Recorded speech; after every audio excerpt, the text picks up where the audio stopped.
Outstanding. We're going to go ahead and get started on our Trends in Western Agriculture panel. We have four speakers today: Dillon with the Oregon Farm Bureau, Willie Hines with the Farmer Veteran Coalition, Chris Mertz with the National Agricultural Statistical Service, and Alan Sams with Oregon State University. So everyone, I imagine that many of us have seen or heard stories in the media related to the aging out of America's farmers and ranchers. This image of agriculture being comprised of an older workforce is largely accurate. USDA data from the 2017 Census of Agriculture shows that the average American farmer is over 57 years old. What you may all be less familiar with are the significant contributions that youth, veterans, women, and minorities are making in America's agricultural sector. For example, I imagine that many of you are unaware that 11% of all agricultural producers are also veterans and that 36% of American farmers are female.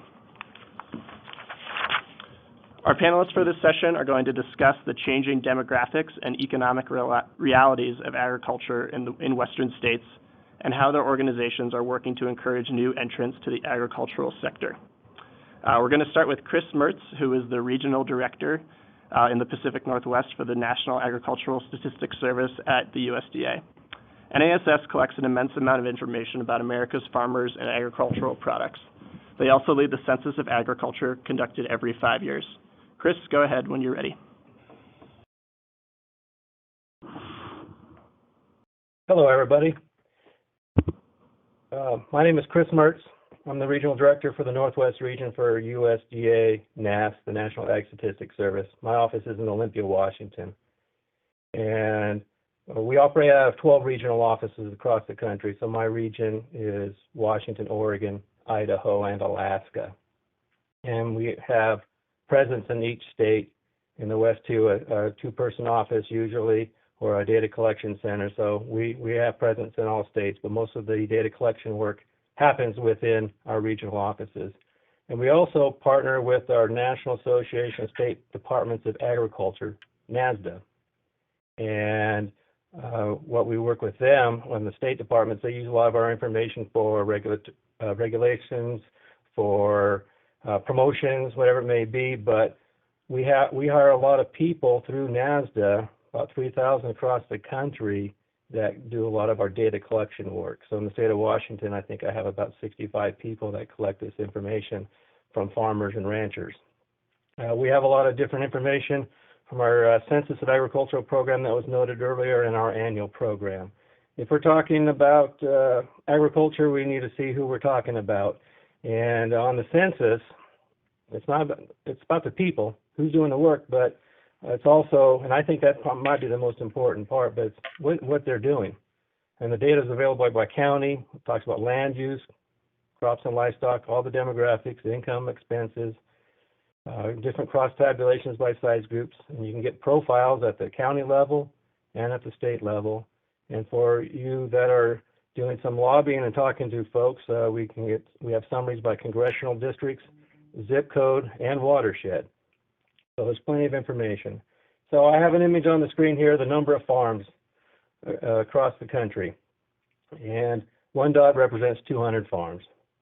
In the U.S., a little over 2 million farms. The definition of a farm for USDA is a place that could or normally would sell $1,000 of a commodity during the year, during that census year. And it could be a could have as well. They may have some livestock in the back for home use, but it was enough information, enough agricultural production that we would count them as a farm. So I want to note that there's a lot of farms there, but for a lot of states, in the state of Washington and Oregon, roughly 2/3 of the farms themselves have sales less than $10,000. As we're looking at these charts, if anybody from Alaska, I apologize, the data on Alaska looks kind of screwy, so we're trying to get that fixed. So, but that's where we are on the farms across our country. Land and farms. When I see this chart, I always look at the middle there, all that pretty blue in the Midwest. So anybody's been back there on the corn and soybeans, mile after mile after mile, that's percent of land, all land within the county, that is part of a farm. farm or ranch. I use that interchangeable, so I'm not sliding ranches, but farms include ranches. In the West, we don't have as much devoted to agriculture, to farms. Why is that? Well, we have mountains, national parks, waterfront, oceans. Where I'm from, that's why we don't have quite as much, and I think it's okay. It's nice that we have all these nice mountains rather than miles and miles after corn and soybeans. Personal opinion, sorry about that. But I also want to note, for a lot of states in the West, we use a lot of federal land, Forest Service land, BLM land for grazing, and by our definitions, we do exclude that land in our land and farms, since a lot of that is multi-use land. So those numbers are not part of our estimates. In terms of trends, in terms of number of farms, in terms of land and farms, general downward all the way in the past several censuses and years. This is where a lot of people like to look at the total value of production by county. One dot represents 10 million. And this is where the marketers like to talk about that. I always like to make sure they look at expenses too. I'll have a comment about expenses in a little bit. Something about the West we can be proud of and brag a little bit about. Of the top 10 counties in terms of total value production, the first 7 are in the state of California. Number 8 is in Colorado. And number 9 and 10 is in the state of Washington. That just kind of shows the influence of some of the high-value crops that are raised out here in the West. A little statistic I want to also toss out to you. If you arrayed all the farms in the country, and there's tables like this by the state level too, in our census publication. In the country, if you array them all from the largest to the smallest, and to get to 75% of total sales in the country, it only takes 5.2% of those farms in the U.S. to account for 75% of the sales. So that there is some influence, continued influence of the larger operations. Those are my first 3 slides, and I have another slide later on that Kevin's going to bring me. I'll go ahead and pass on to the next person. Great, thanks, Chris. Really appreciate that kind of data-driven overview to get us started.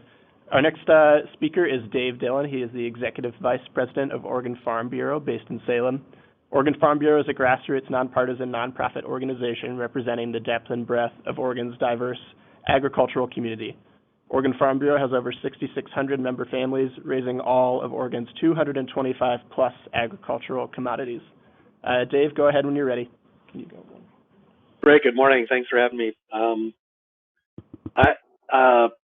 a very optimistic person. It may not sound like that in a minute, but so I want to start on a high note in terms of trend and prospects for farm and ranch families across the West. And you know, the good news for us is it's a really exciting time for technology. There are really enormous kind of societal challenges where agriculture is going to play a key role in solving those. You know, one of those is the increasing population. You know, we're on our way to 9 billion people, and they're not producing any more farmland to feed those folks. So the challenge for increasing efficiency and getting more with less, and that's not just land, that's water, that's labor, that's every input that it takes to produce our food supply.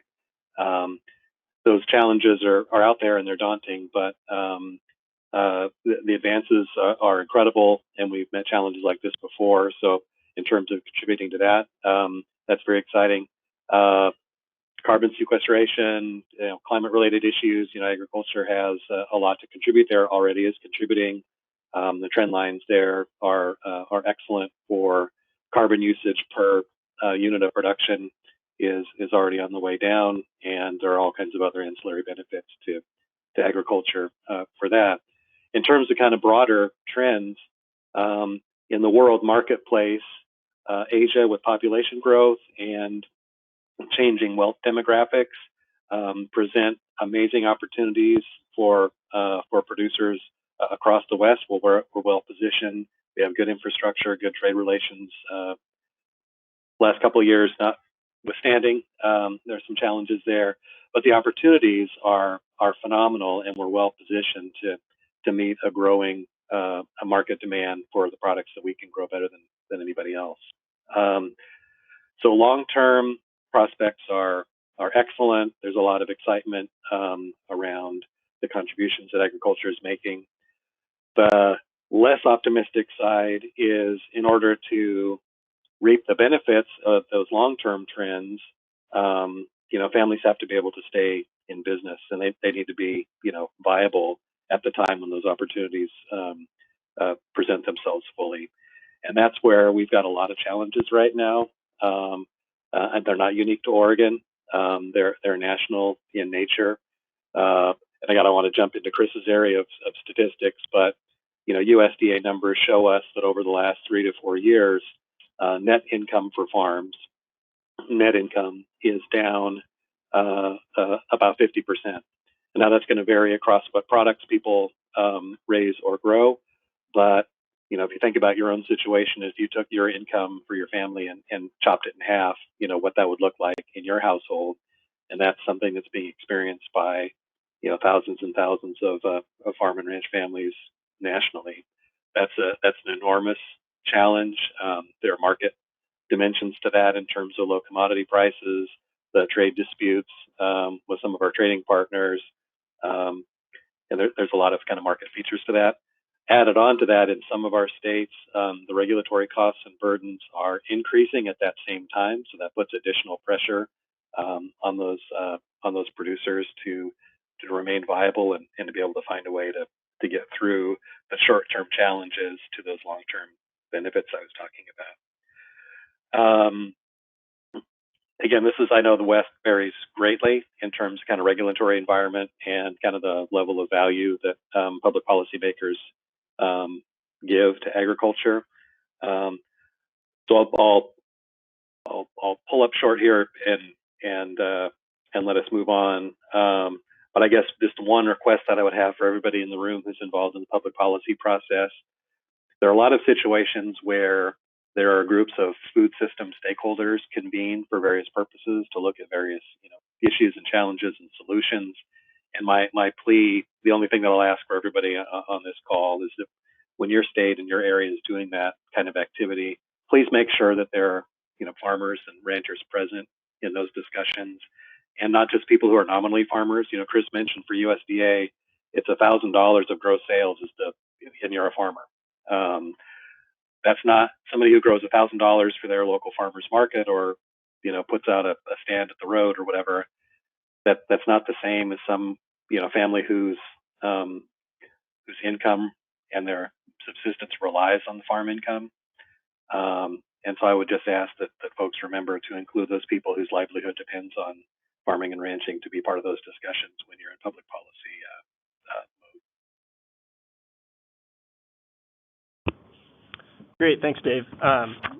Really appreciate that introduction and kind of Oregon-centric perspective, and I definitely want to circle back to you in the discussion about family farms and how policymakers can, think about them and support them effectively. Our next speaker is Willie Hines. He is the Chief Operating Officer of Farmer Veteran Coalition based in Davis, California. Farmer Veteran Coalition strives to cultivate a new generation of farmers and food leaders by developing viable employment and meaningful careers through the collaboration of the farming and military communities. Willie previously served 8 years in the Navy as a SEAL and then 8 more with the Oregon National Guard. And he also previously worked for USDA's Agricultural Research Service and the Oregon Department of Agriculture. Willie, take it away when you're ready, and you can advance your slides on your own if you'd like. All right. Oh, there they are. Okay. Okay, so I'm going to give you our general blurb here. Thanks, everybody, and the 2 previous speakers. Excellent. We work closely with both groups. So our thing is mobilizing veterans to feed America. That's kind of it's on our webpage and all that. So the Farmer Veteran Coalition is an organization that was started back in it's been about 12 years. It's been official for about 10 years now. We just had our 10-year date come up about 6 months ago or so. Michael O'Gorman, who was one of the largest scale organic farmers in the country at one point. He managed a lot of the early high production organic farms. Was asked by somebody if he could find a job for their son who had just come back from combat. He'd been overseas in Iraq and, was kind of at loose ends and couldn't find a job. And so Michael put him to work and then decided he'd retire from farming and set up this organization. So that's kind of how we came about. He, like I say, managed 3 of the nation's largest organic farms, done over $250 million of organic produce. So he knows his stuff. And then, like I say, he decided this needed to be his next big project. And we're all glad it was. Our membership we've got these numbers are about 6-8 months old, and we've been going through some geometric growth here really just recently. The ratios are all pretty much the same, but we're now at around 19,000 members. And when we say 19,000 members, those are actual veterans. So we will check people's backgrounds to confirm that they're veterans. And we have 19,000 members in all 50 states, Guam, American Samoa, Puerto Rico, Virgin Islands, several of the protectorates and other territories.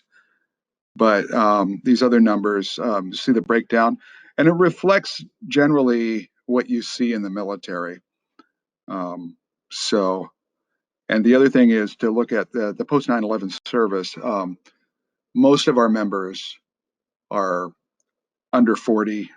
In fact, most of them are under 35. And so that does affect sort of how we approach our programs. So these are the things that we do currently. These are not all our programs, but it's just kind of in general. Career counseling, which we've been putting more and more emphasis on because, with farming, a lot of guys come out and women, and they want to start a place of their own, but land is always an issue. And so we do work with a lot of the groups around that help people find land to farm. But really, a lot of the work that we can help these guys get into is more along the lines of agronomy, farm management, application, how to do. One of our oldest members now is one of the main California organic certifiers for the state. So these are the kind of areas we help them find. We let them know that there's other areas to work in. We do technical support, and when we say technical, a lot of that actually has to do with finding funding for various things, including through the Veterans Administration, and there's a lot of good state programs out there to help them along. Benefit guidance also. Legal assistance, we do some of that. We used to have a staff attorney. We don't currently, but we have access to a number of them who do pro bono work for us. Peer-to-peer support, that's a big thing now. It has become a huge thing. We have what we call state chapters, and we've kind of solidified that system. We've got 10 of them that are there, and we've got several others that are in formation at the moment. And that's one of the things that the veterans like the most. And then we have corporate discounts, and we have a small grant program that's really popular.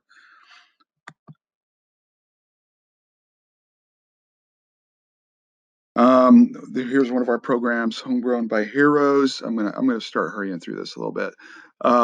So this right now, what this does is it verifies to people. A lot of our members sell at farmers markets. And we have a lot of programs with states, and more of them are coming online where we actually work with the state's local Department of Ag and putting these together.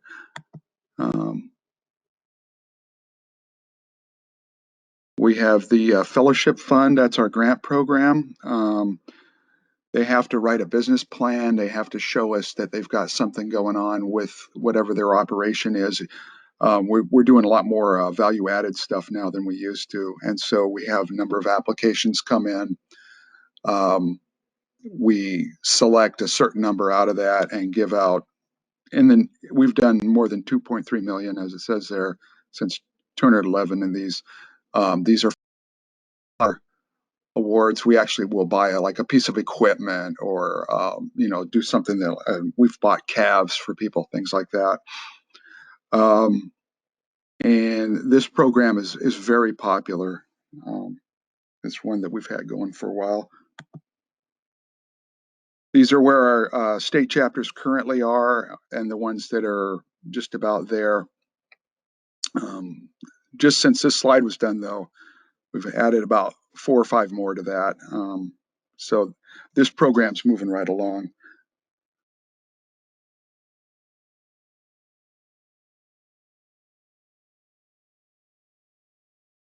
And then we have our National Stakeholders Conference. We're not doing that this year. We've decided to go regional. Somebody was talking about that later. I'll explain why. But what we're starting to find now is that we need to be working more. We work a lot on a local and regional basis anyway, and that the conferences we think will be more useful to people and easier to get to. So that was our one last year. And this is Rob Jones, one of our members, been there for a while, who's got 2 prosthetic legs.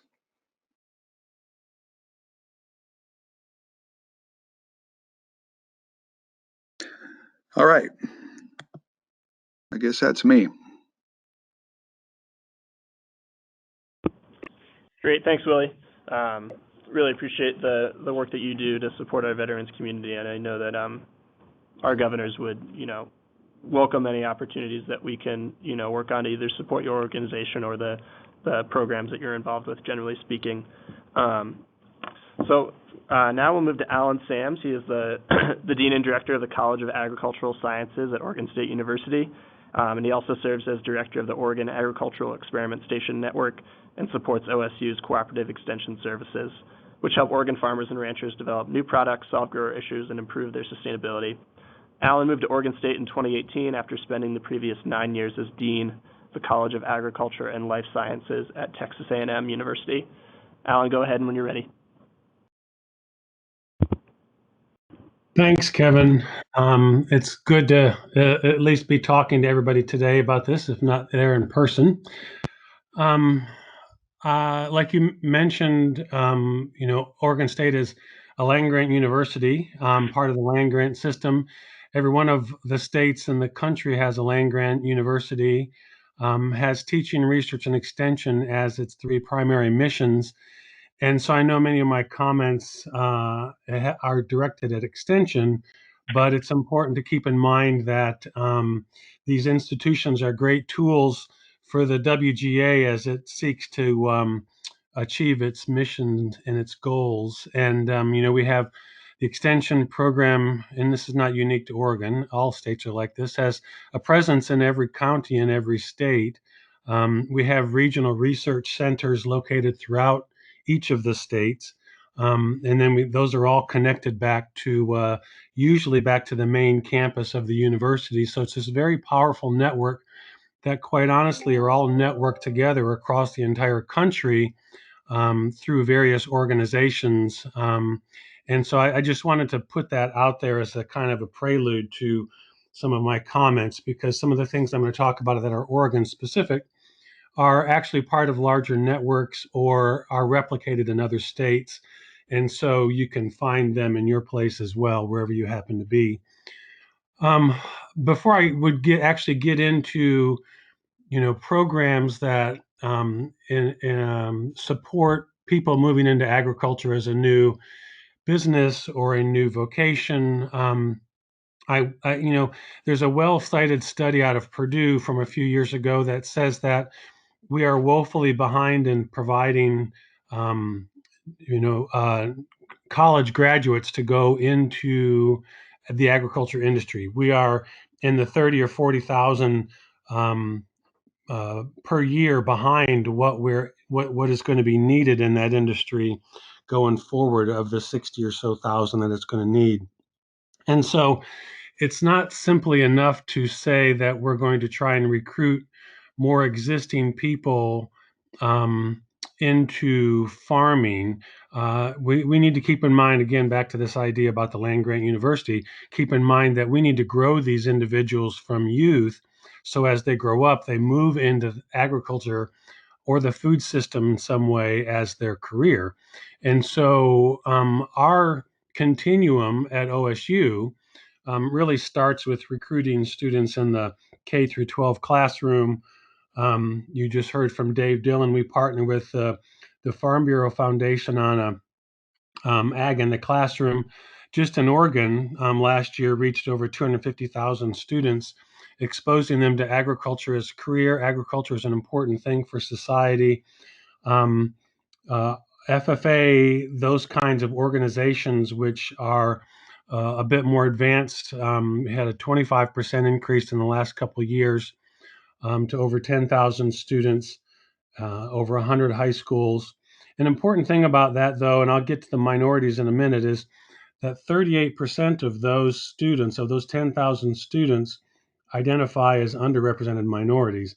Again, as we try to cast a broader net to get more and more people, a broader cross section of the population into agriculture as a vocation, I think we need to think broader than just the white male population that has predominated this industry for a long time. And so a lot of what we do is trying to cast that broader net.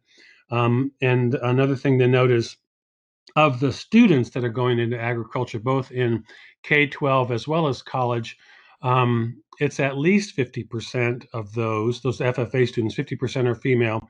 Most colleges of agriculture around the country are greater than 50% female, which is a promising thing for the future because, like I said, agriculture is a male-dominated industry historically, and so the more we can support women getting into this as an industry, the more success we'll have. And you'll see, I'll talk a little bit in a moment about some programs or some of the efforts in that direction.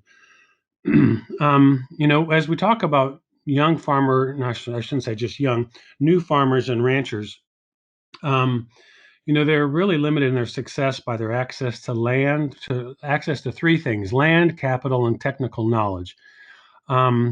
Now, we're the sweet spot for us at OSU and in land grant universities is in the technical knowledge part of things, and that's everywhere from the science to the business to the legal, et cetera. But access to those three things are really the limitation that needs to be addressed. And I'll add a fourth one into that, and that's this notion, this broader net that we've got to cast. There's a certain amount of gender and racial bias in some of the programs, the support programs, the access to some of these needed resources. And the more we can do to undo those biases, but also to add the supports in for various populations as they need them to help them be successful in this, the better off that we're going to be. As we work to expand the pool from which we grow these new farmers, those biases are going to continue to be a challenge. And the more we can do to help broaden that net, both in how we try to recruit them, but then support them, is going to be important. So a little bit more specifically about kind of what we do to support the new farmers and ranchers. I mean, I talked earlier about the technical knowledge. That's really in a couple of buckets there. Really the what you do. The horticulture, the soil science, the animal nutrition, the health, all these kinds of things that you normally think of as textbook kind of subjects. That basic information, there's no substitute to having that. And so a lot of what we do is both to develop that information at an applied level, but also to to do the research, the applied research that goes into what do new farmers and ranchers need and when do they need it in their evolution of their business, and then create programs where we help them take that basic knowledge and learn how to then implement it, how to put that basic technical knowledge into some kind of a production system. And that's really where it transitions from textbook learning into creating a business out of it. Um, how you then grow things, how you scale things, et cetera. A lot of there's a lot of curricula that we have, and like I said, it's not unique to OSU. A lot of states have this, and a lot of it is nationally available. Organic production, integrated pest management, best management practices, et cetera. A lot of these are both face-to-face and online. The previous session was about rural broadband, really kind of dovetails into online learning and the ability to do that. But those county extension offices are really useful portals for rural communities to have access, whether it's ability to get that broadband. That was one of the topics before, is how the land-grant universities, being this regionally distributed network, can be portals that have access into that rural broadband. So a lot of this is available both face-to-face and online. The face-to-face, really, to take that one step further, we offer a lot of apprenticeship kind of programs where they are provided a plot of land to test their skills and then begin to dip their toe in the water in terms of a business. There's a number of programs that are particularly targeted at unique or new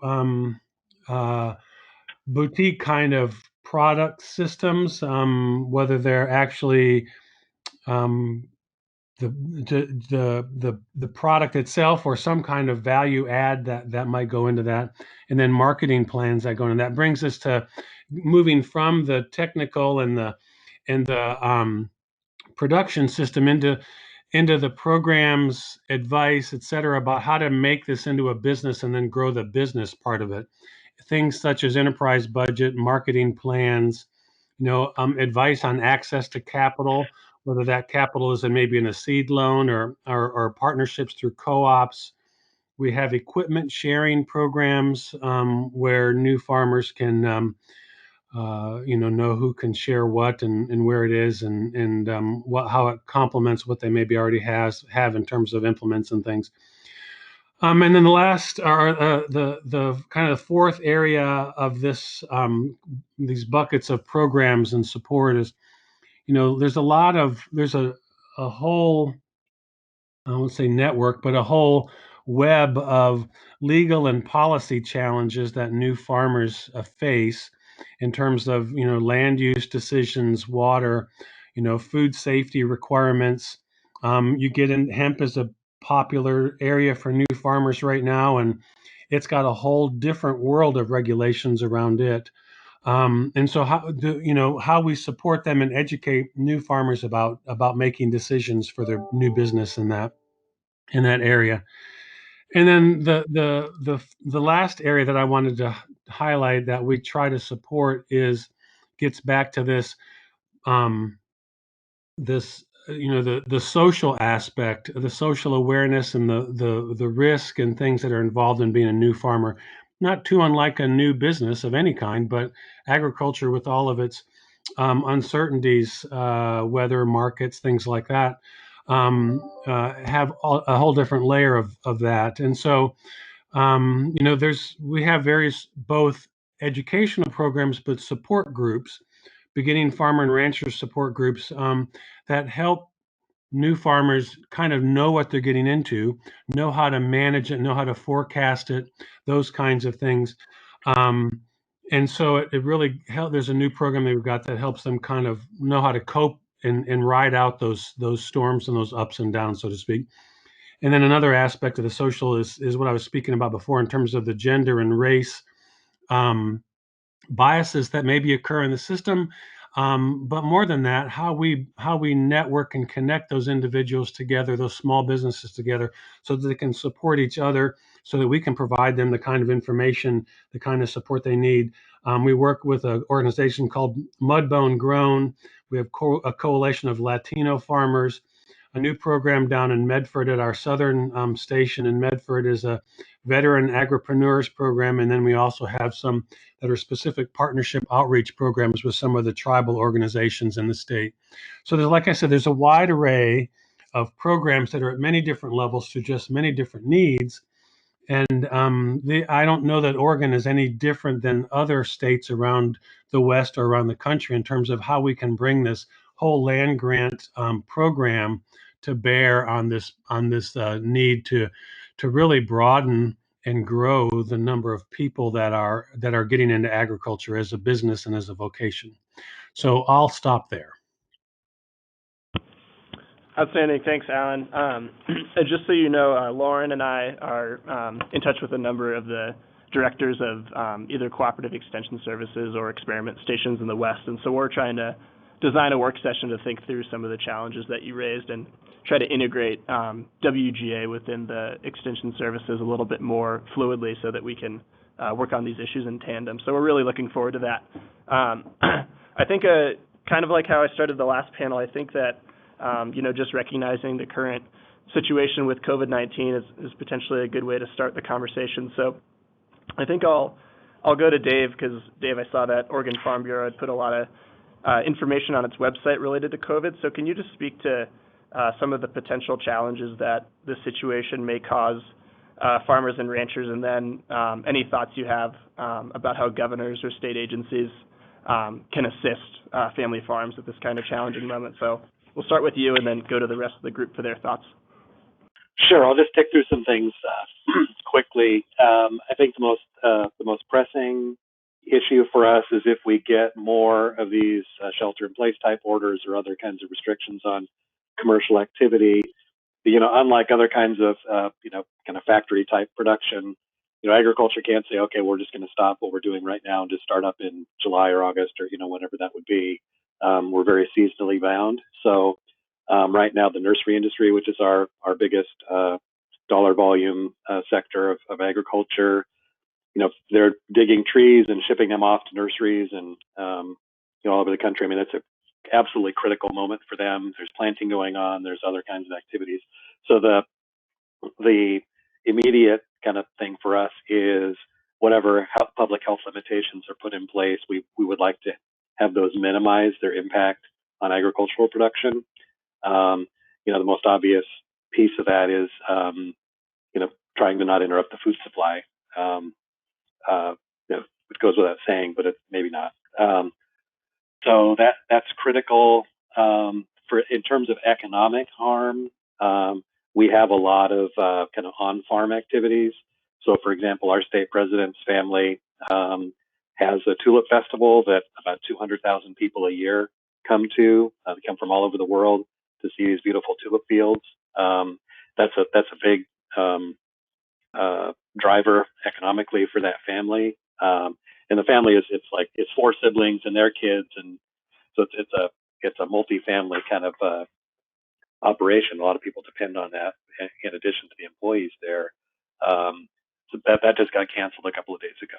So we have other flowering baskets and get your vegetable starts and those kinds of things where farmers have diversified and found ways to make more direct connection to consumers. And a lot of those are under threat right now. And I think structurally it remains to be seen, but kind of the food distribution system in terms of de-emphasizing restaurant and prepared meal parts of that system versus groceries. So there's some supply chain challenges that are coming that way. So, and then the employee limitations and precautions and best practices. A lot of agriculture in Oregon is dependent on employees, so that's another element. Great, thanks, Dave. Anyone else want to jump in on that?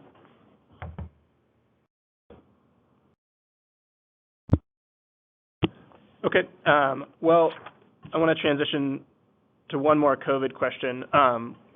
So, Alan, I'm wondering, do you think there's any potential for the Cooperative Extension Services Network, given the pretty impressive reach it has in the rural West, to potentially have governors or state agencies leverage those networks in terms of COVID response, whether it's related to delivery of food or, medicines or anything like that? Any creative ideas on that end?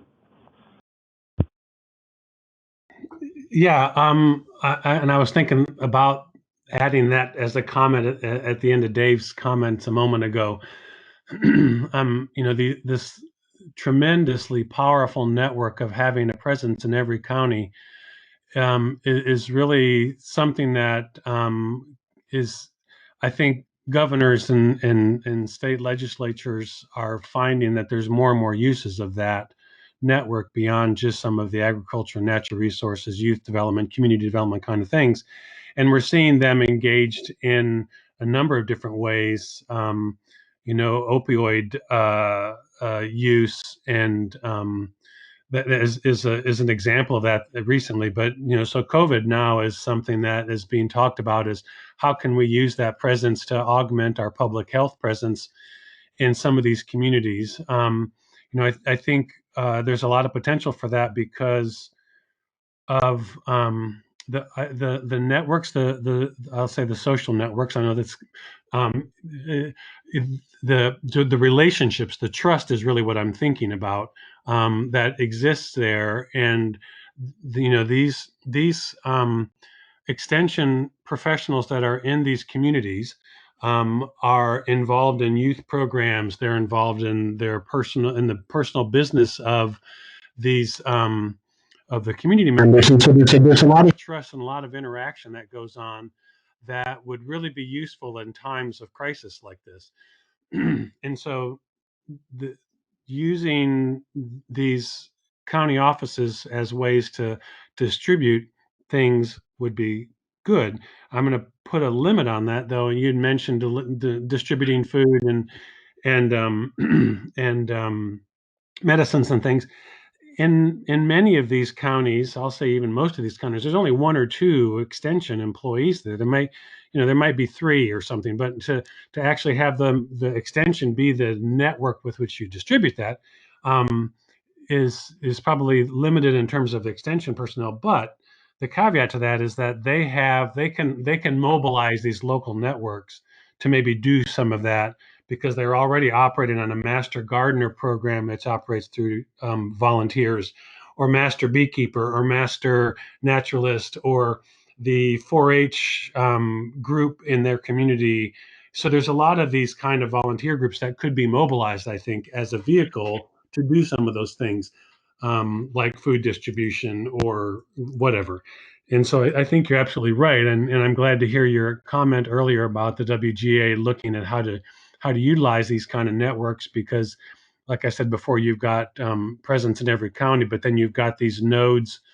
We have 13 of them around the state here in Oregon, where we've got these kind of larger concentration of maybe a dozen or 15 scientists and staff members and in all that. So we can do some more work with that as well. Great, thanks, Alan. Yeah, I think there's definitely a lot for WGA and extension and experiment stations to think about strategically, especially in times of crises like these. I want to change gears a little bit and offer Chris a question related to the content of our last panel with broadband and the growing sector of precision agriculture technologies. And Chris, if you could just speak to any interesting trends you're seeing with farmers' adoption of broadband and some of those technologies. And the slide that you sent me is the next one in the deck, so I can click to that for you. Okay. All right. In the Census of Agriculture, we've been asking about internet access. Several censuses back, first of all, we just asked, do you have a computer? Now let's go further back. In the early 1900s, we used to ask, what road surface do you have to your farm?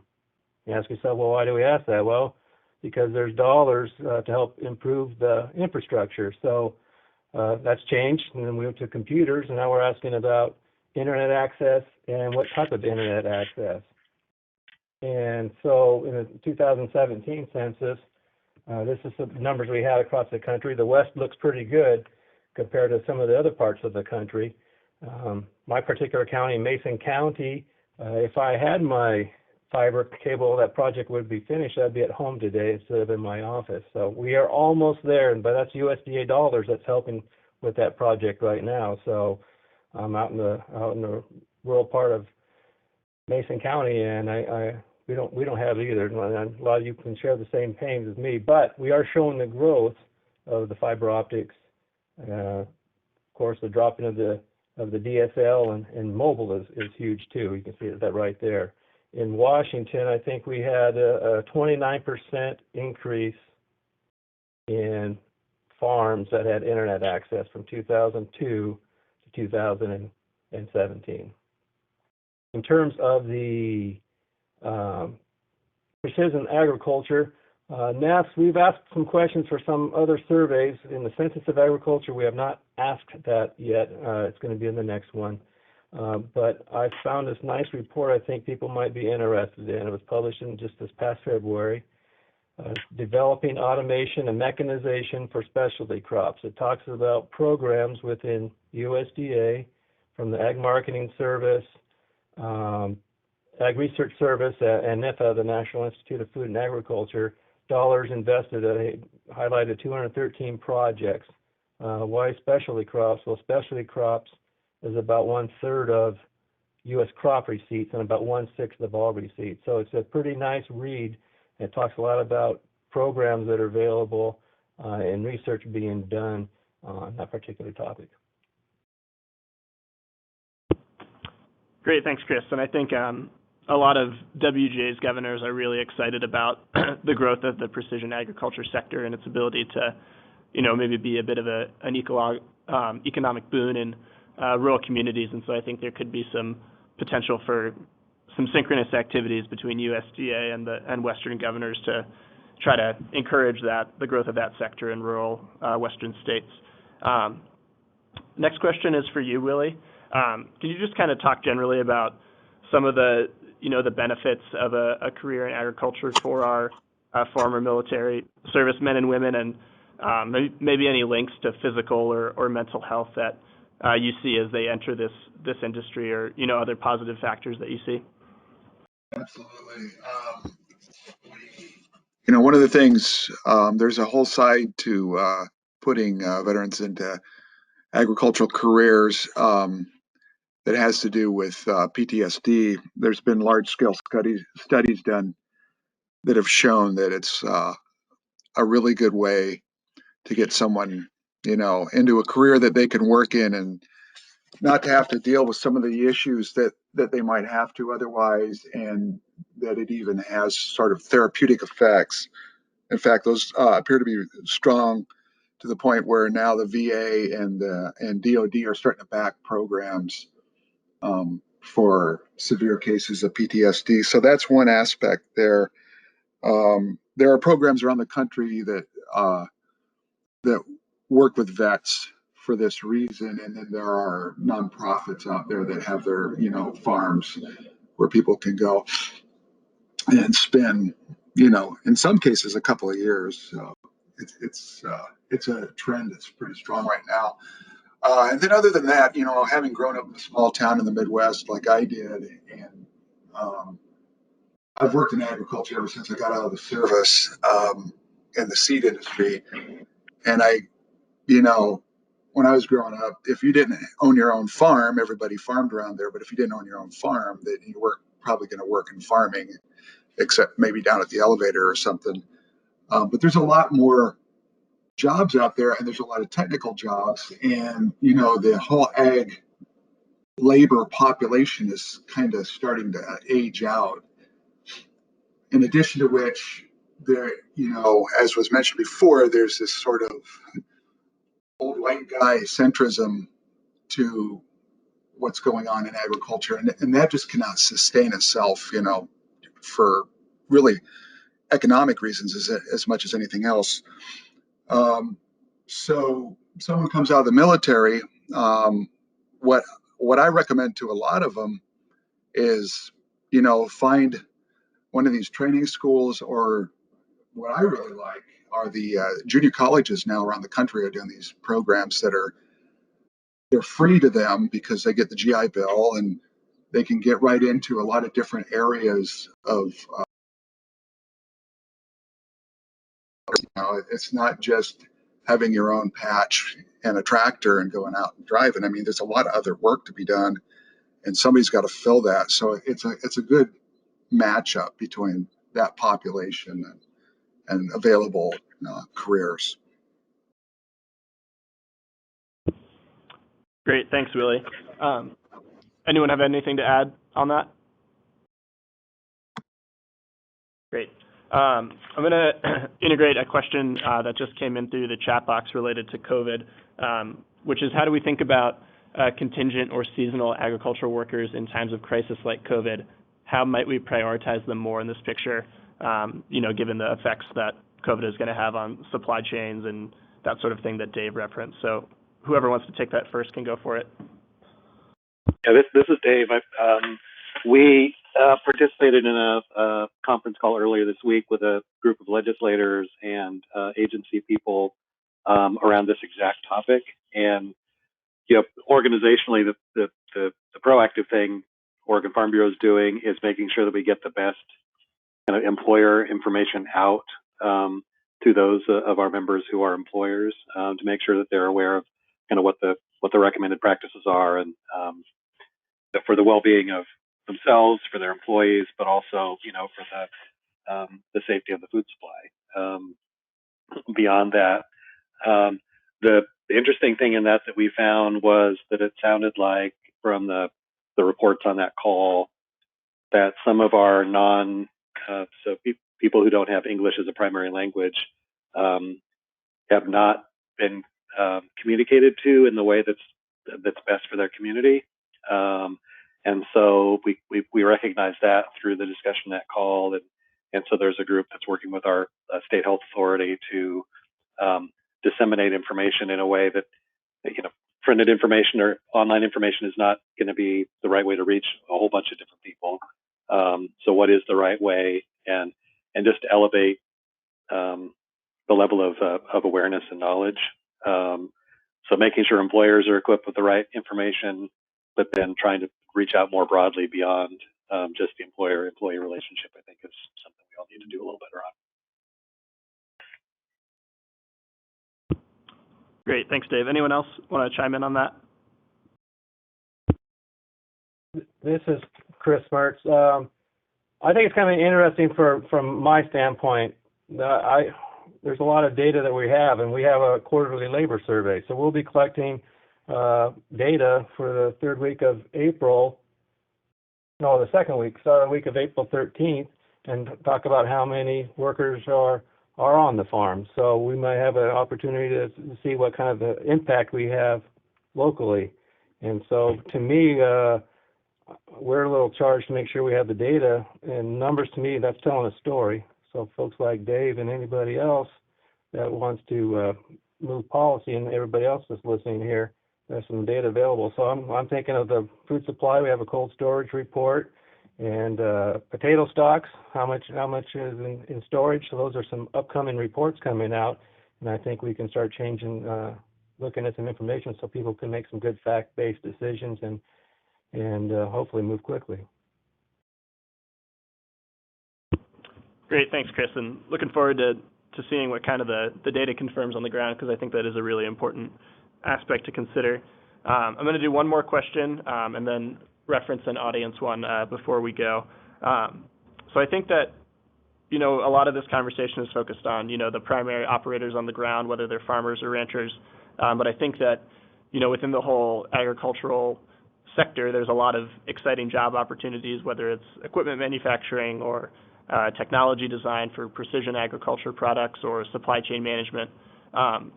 Can one of you start things off and just talk about, the interest that you're seeing in those sorts of kind of behind the scenes agricultural jobs, and if that's sort of a potentially an area for governors or states to look at as a support or action area?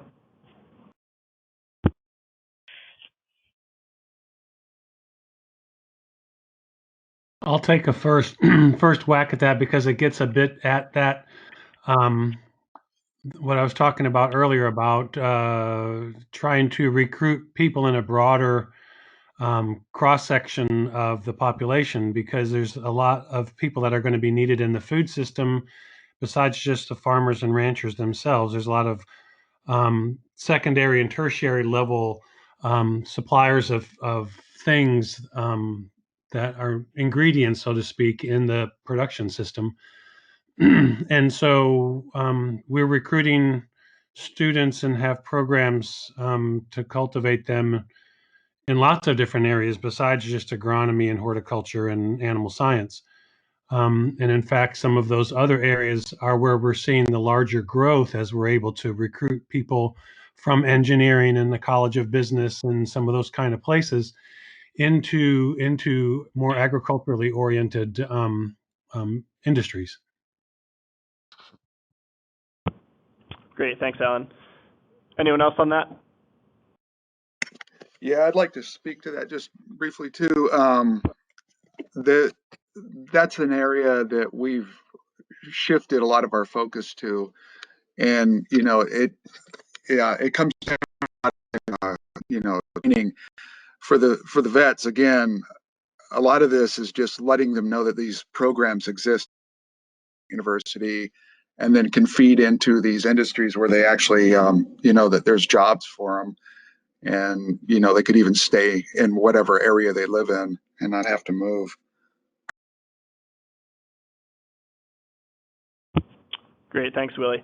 And then final question, I think, which ties back nicely into some of the legal and policy challenges that Alan referenced earlier, is how does access to water rights affect the ability of farmers and ranchers to grow or begin? Is this a concern for the growth of realizing opportunities in agriculture in the West? I know that water rights in the West is not a simple concept, but hopefully we can have a quick discussion about it before we end this panel. Well, this is Dave, and I can give a quick stab. I know we're just about out of time. I think people have varying understandings of Oregon. You probably think of this as a rainy place. Well, if you're on the west side of the Cascade Mountains, true. For a good chunk of the year, it is a very rainy place with a lot of water. That water, however, doesn't necessarily fall at the time that it's most needed for agricultural purposes. And on the east side of the Cascades, a substantial part of the footprint of Oregon is technically desert and high desert. And so, for us, water quality issues are ongoing and kind of omnipresent. But I think less evident for people who don't live in Oregon. Water supply is critical. And it's not just a matter of water rights. So I just was on a conference call earlier today about there's a federal reauthorization of 13 dams that provide water in the drier parts of the year for the Willamette Valley, which is our most productive agricultural area. And in that process, this is like a 50-year reallocation of how much is going to be set aside for municipal use, how much is going to be set aside for agricultural use, how much for habitat and kind of environmental use. And that has a huge impact. And when you're trying to think of the last 10 years, how the economy and things have changed, try to think ahead 50 years of, how do we allocate water over that kind of time period? So, giving some room for, again, growing population and other demands on agriculture and limited resources to put into it. I would ask that as policymakers on this call, when you have those decisions in front of you, if you can, please do engage your agricultural organizations and those, whose livelihoods depend on agriculture, and make sure that their perspectives are present in those conversations, because they'll have a real impact for multiple generations. Outstanding. Thanks, Dave. Anyone with final thoughts on that? Great. Well, everyone, thank you so much for your participation in this discussion. I think this was a really good overview of how agriculture is changing in the West, and really fits in with our overall theme of reimagining rural communities and supporting them. So we're going to take one more 10-minute break and then have our final panel related to wildfire and rural communities. Thanks again.